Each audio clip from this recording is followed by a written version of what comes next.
I first got the script, and I thought it was outrageously good. The depth with which the characters were written, how they popped off the page and all seemed so unique, the way the family kind of fit together in this functionally very dysfunctional way. We're all going to jail. Because of the material, we just had actors kind of coming out of the woodwork saying, oh, I really want to be in this. And when that happens, you know you're onto something that the creative community is going to be excited about, and that's important to kind of getting the cast together that you want. Weighing artistic content, exposure, the truth of the human soul, I would say it's the money.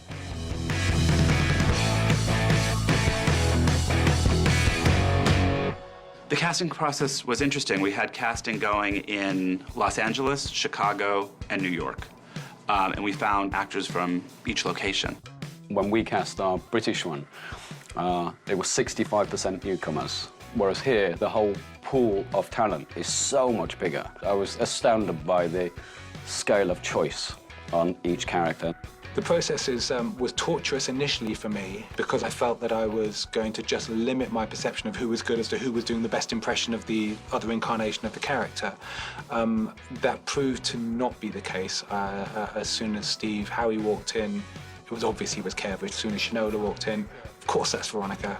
So it became very quickly a very liberating and very enjoyable experience. What I love about the American casting is that there's no glamour. They're good looking, but they're no more glamorous than you'd expect them to be as people. I auditioned 7 times for this part.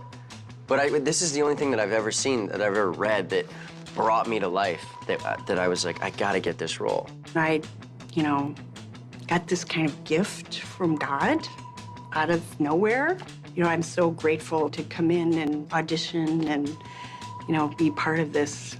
I was so excited to have the opportunity just to audition, because to get something you can sink your teeth into and to talk how you talk without having to, like, change the words. If you have to say profanity, you can use profanity. How the fuck would I know how much he earned, you twisted dumb prick?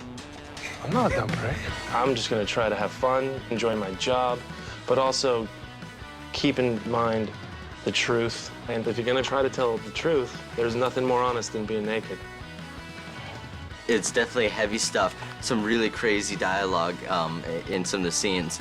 And then I started really looking at it, and I was amazed at the depth of the material. I was reading for Ian and Lip at the time. So I would go in, and I was auditioning for both roles when I'd go in, and then finally they were like, all right, move you over to Lip. I got the swine flu because swine flu was going around California.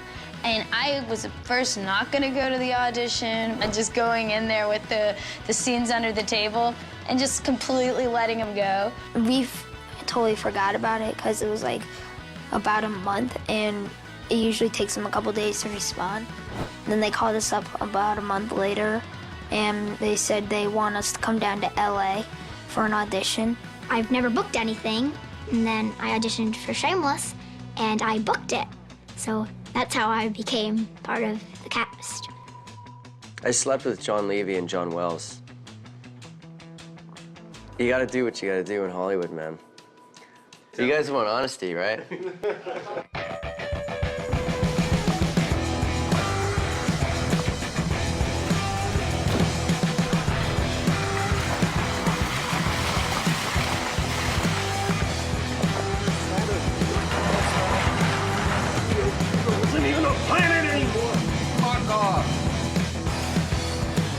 Always, Bill Macy was our first choice. John called up Bill and said, would you like to do this? And he read the script and he said, I'd love to do it. So that was the easy part. I mean, I've known Bill Macy for 20+ years and saw him on stage in Chicago. There's some degree of inebriation in everything I do. Sometimes more, sometimes less. That makes everything really fun. I mean, I have a poetical license to kill.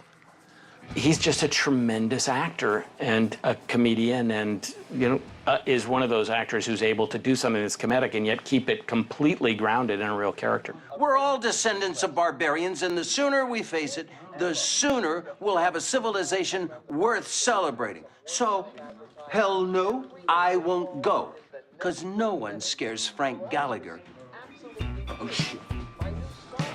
One of the pitfalls was a couple of times I At the end of the scene, I would say, that was really funny, drunk stuff I did. As I was getting in my car, I'd realize, ooh, I forgot to act the scene. So I have to remind myself every once in a while, think about what the scene's about. If I were a single parent, Wait, are you a single parent? Yeah, but if I had a But parent, if I had tits, Steve, they would double the money. I gave the actors one kind of formal exercise. I asked them all to come in the next day with a little story about their character, just anything that they would just tell to the group during the day. And towards the end of the day, Bill, he morphed immediately into Frank and told the story, and he looked across the armchair at Emmy. This guy looked into his daughter's eyes with love and sincerity and told her the story of how he got drunk but really wanted to be there but then couldn't find his way. And it was just, it was so Frank, and how he'd eventually got there and run in just as the mother was crowning and realized he was actually in the wrong delivery room, so had to go out again and eventually found the right room and held her in his arms and switched, and it was just absolutely hilarious and just had all of us rolling in fits. And at the end of it, a tear came into his eye, and he just talked about when he eventually did, 2 or 3 days later, managed to actually be sober and awake and holding her in his arms. And it was just completely heartbreaking. And this guy just came up with that story out of nowhere. From a rehearsal point of view, it just said to every actor in that room, the bar is pretty damn high, you know, it really is. My mom was a bit of a drinker, and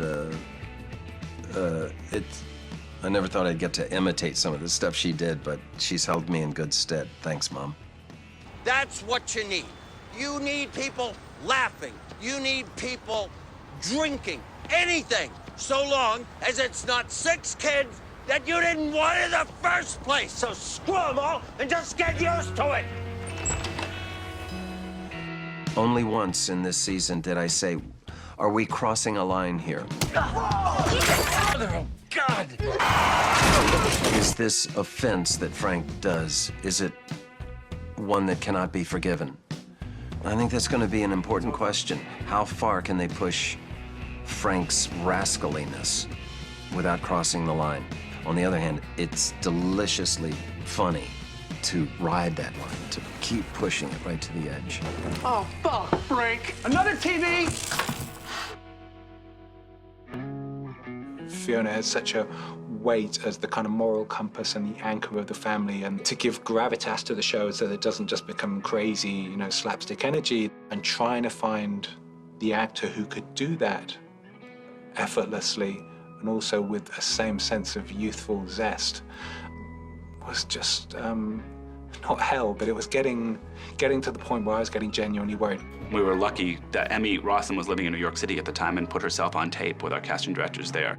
I read the script and really liked the kind of warm vibe that I got from this really weird family, and really loved the fierceness and the rawness of the character, and how young and vulnerable but tough and mature she appears at the same time. Her agent called me and said, you know, she would really love to try for this, and I thought of her as being this very glamorous character. And I said, well, you know, she would have to be willing to come in and just be, you know, kind of completely natural and scrubbed, and she said she would love nothing better.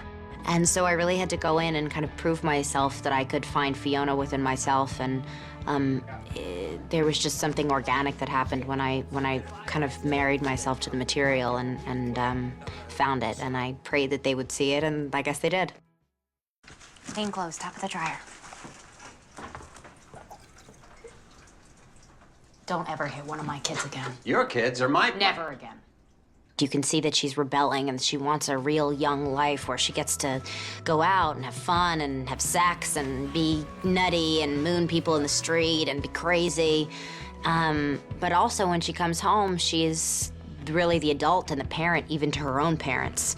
Emmy Rossum and I have developed this great relationship, and it's sort of we're the parents of the cast. There are a lot of young folks in this, and I feel paternal toward them, and I think she feels maternal toward them. I'm an only child, as actually a lot of the kids are on this show, in reality, so it's exciting for me because I never knew that I had anything maternal in me. I always wondered, like, oh God, maybe I don't. And then I got on the set with these kids, and it comes so naturally, and it's so organic that all of us bond together. Somebody's gonna take Liam. I got a calculus test. I'm working after school. Show and tell? Show him the birthmark on his back. It looks like Latvia. You know, chemistry is something you can't kind of legislate for. You can try, try and cast nice people or people you think will be gregarious and, welcome into the other cast. But beyond that, you're in the lap of the gods, really. They called me and asked me about Emmy, who I did this live-action manga with. And I was like, I don't. Well, sure, but I'm not gonna have any chemistry with her. Almost! Little did I know. I think it's really hard to fake love and to fake a real bond. So we were really encouraged to spend time with each other before we started shooting off camera. Mark Mylod, he was very cagey in the way he tried to accelerate the family coalescing into a unit.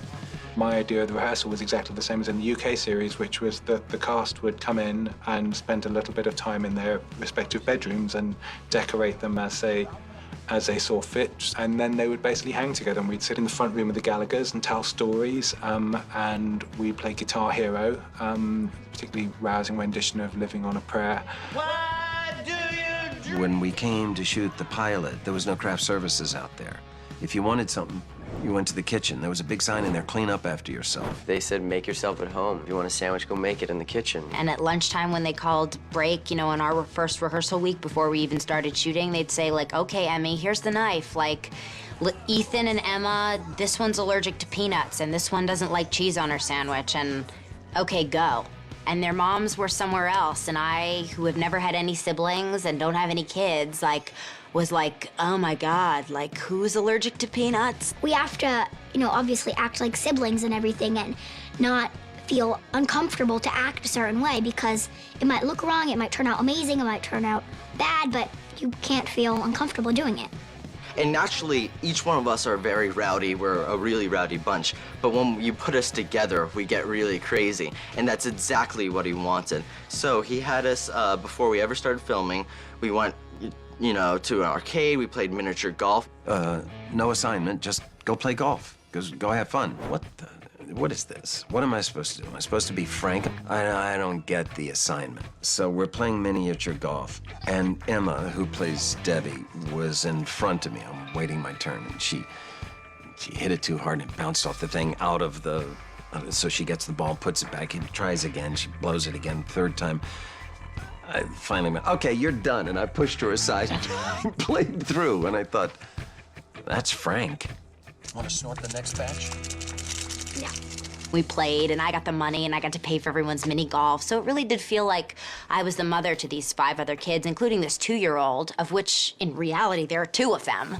By the end of that week, by the time we were shooting, they were just hanging out and in each other's business and, mocking each other in a playful way. It was just the most fantastic bonding experience. I don't think we rehearsed a single scene. Everybody was just dead set on getting along and being happy and making sure that if we were gonna be stuck in this long term, which we all really wanted, that we were gonna love each other all the way through it. We fight, we laugh, we drink, we have fun off set. We actually hang out and have dinners and, all of those things outside of work where we really get each other and love each other. We're here together all day. There's really no privacy, which is great because in the Gallagher family, there really is no privacy whatsoever.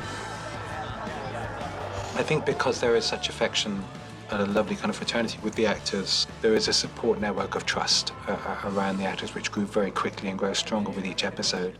What's the worst? So what we'll do is we'll just... And that's about... And that, when we do need to go to those darker places, we know that we can find our way back from them.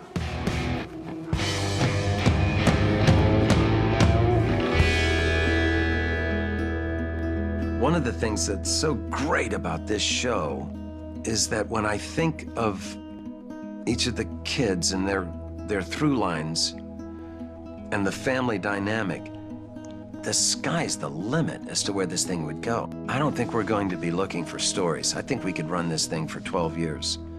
It's only going to run 8 or 10, but there are a lot of stories we could tell. Fucking Gallaghers. Fucking Gallaghers!